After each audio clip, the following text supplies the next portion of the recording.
So, good afternoon everyone. This is the continuation of Master Budgeting Schedule. So, Schedule 10, Budgeted Statement of Profit or Loss. So, before tayo mag-start,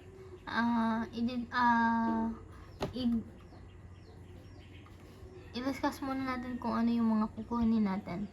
So, ang una is sales, then cost of goods sold, operating expense, other income, income before income tax, and then the profit or loss. So, let's start.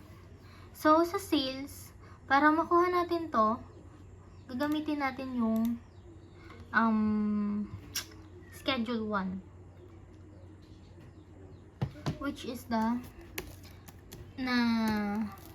nakuha na natin siya nung Schedule 1, yung 1.2 million. Then, yung 1.6.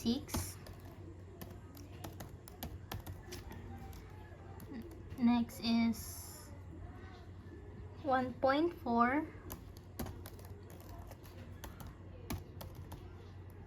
Last is 1.8.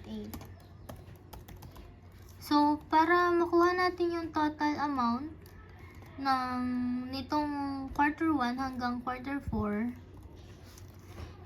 i-compute lang natin siya na ipag-add lang natin tong apat na to. So, calculator, get your calculator, then add natin 1.2 plus 1.6 plus 1.4 plus 1.8. So, equals to 6 million. Yan yung ilalagay natin. So, 6 million.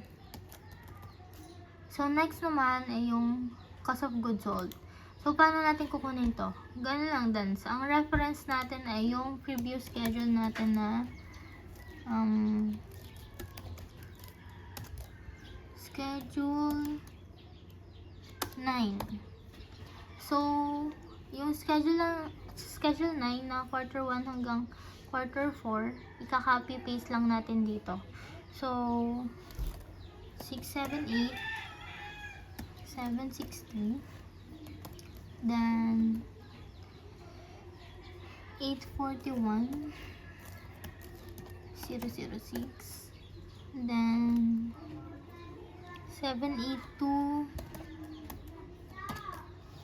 830, and then last is 937, 098.06. Ayan. And then, para makuha ulit natin yung total, ipag-add lang ulit natin silang apat.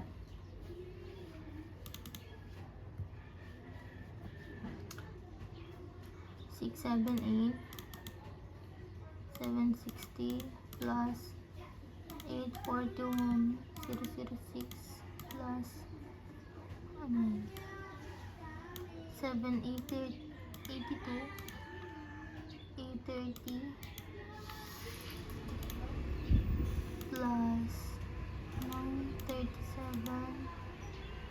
098, 106 is equal to 3,239,694.06. Lagay lang natin yan dito. 3,239,694.06. Yan. And then, next naman natin is operating expense. So, ito na yung kukuhanin natin. So, paano nga ba kuhanin yung operating expense? Punta lang tayo sa problem. Dito sa, yan. Yan, problem. Then, makikita nyo yung statement dito na, ito. Operating expenses are budgeted at 20% of sales. So, ang sales daw ay at 20%. Okay, budgeted at 20%. So, itatimes natin tong sales sa 20%. So, ganito lang yan.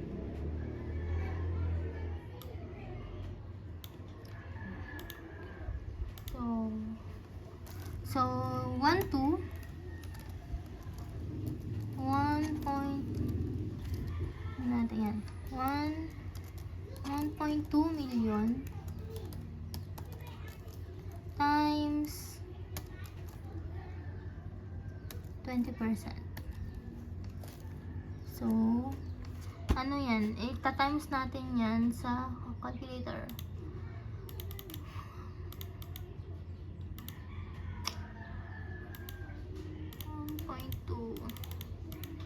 Times 20%. So, equals to 240,000. Yan ngayon yung ilalagay natin. Oops. Yan ngayon yung ilalagay natin sa operating expense ng quarter 1. 240. Ganun lang din. Same lang din ang process sa ano. So, hanapin natin 1.6 million yung ito yon yung sales ng quarter 2. So 1.6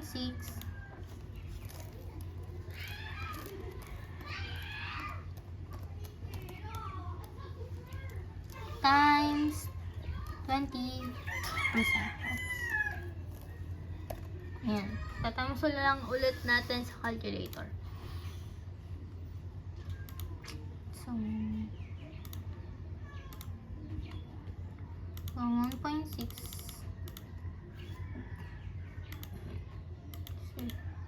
times 20% equals to 320,000. So, ilalagay lang natin dito, 320,000. Then, next is, ganun lang din, 1.4 times 20%.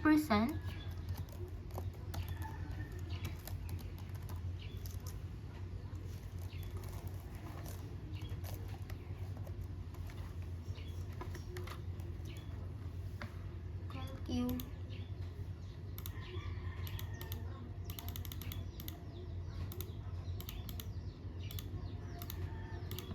280 yung lalagyan. 280,000. So, last ay natin ay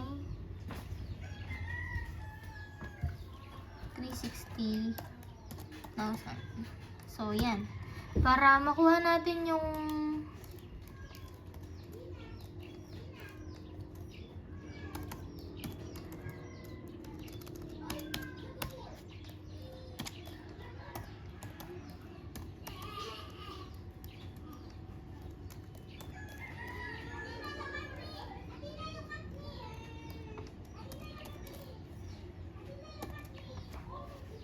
So, para makuha natin tong total, same lang ng ginagawa natin sa sale at sa cost of goods sold. So, ipapalas lang natin to. Itong 240, 320, 280, 360. So, makukuha natin dyan ay 1,200,000. 1.2 million. So, next naman natin ay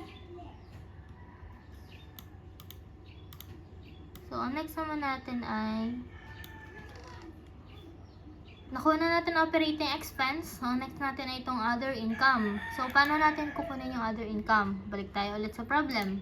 So, naka-state sa problem na other income from operation is projected at 5% of sales. So, same lang.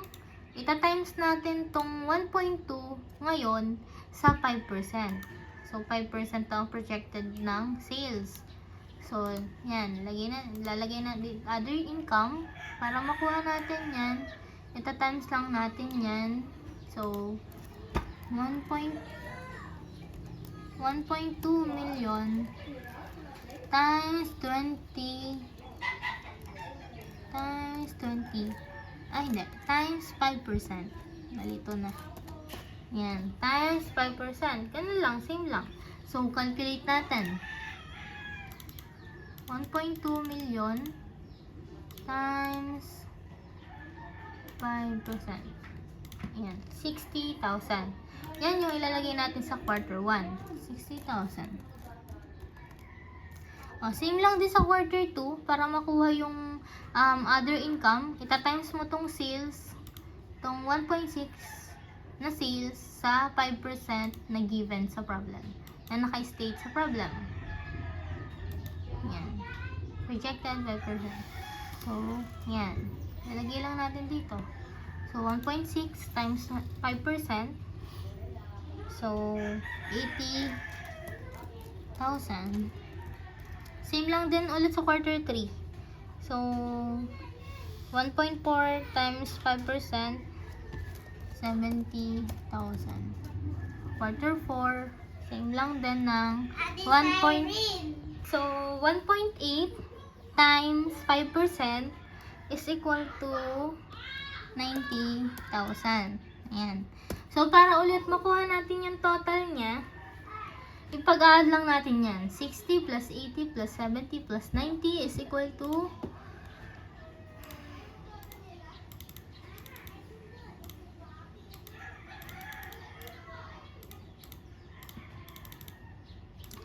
300,000.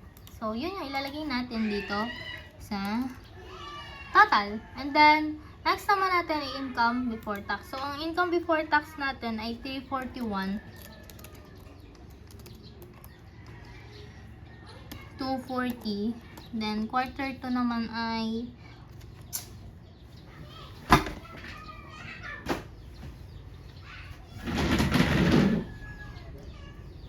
quarter 2 naman ay 518. 994.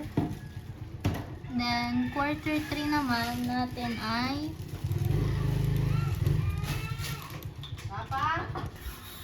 so, ang quarter 3 natin ay 407.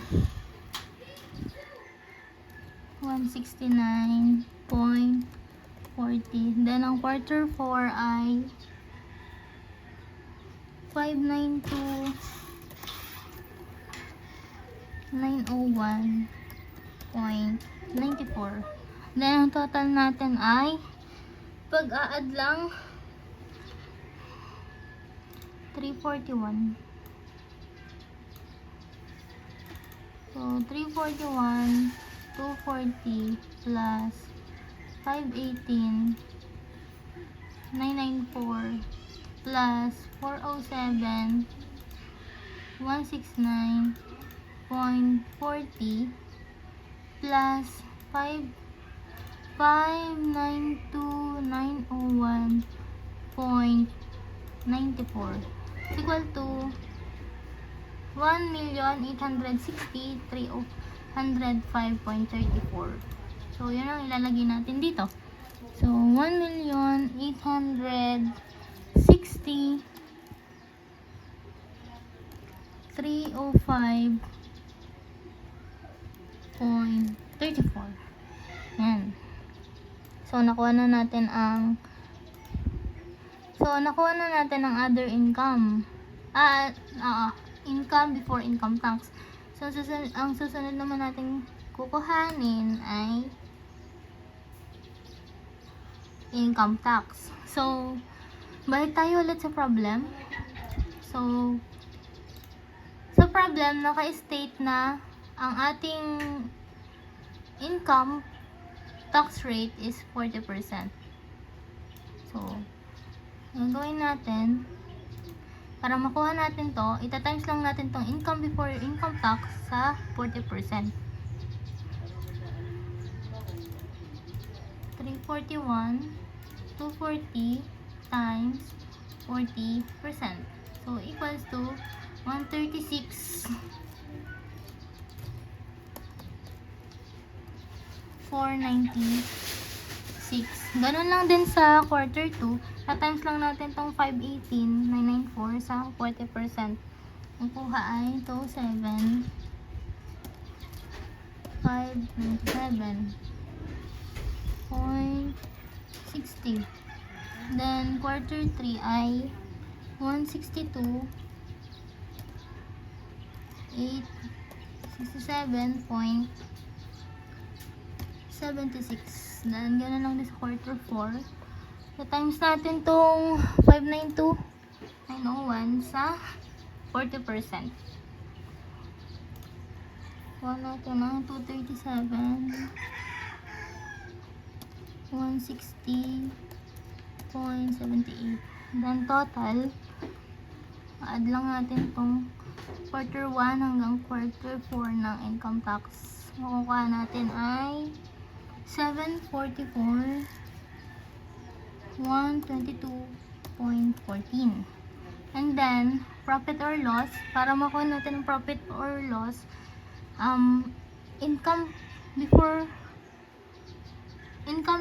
income tax, ilalas natin sa income tax. So, 341, 240, minus 136, 496.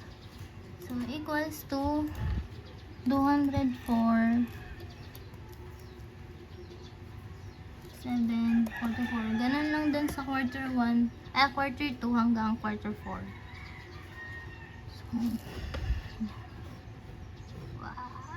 So, 311, 396.40. And then, next ay 244, 301.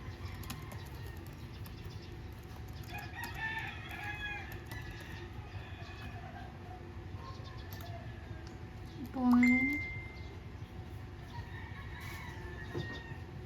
3111, 44.64.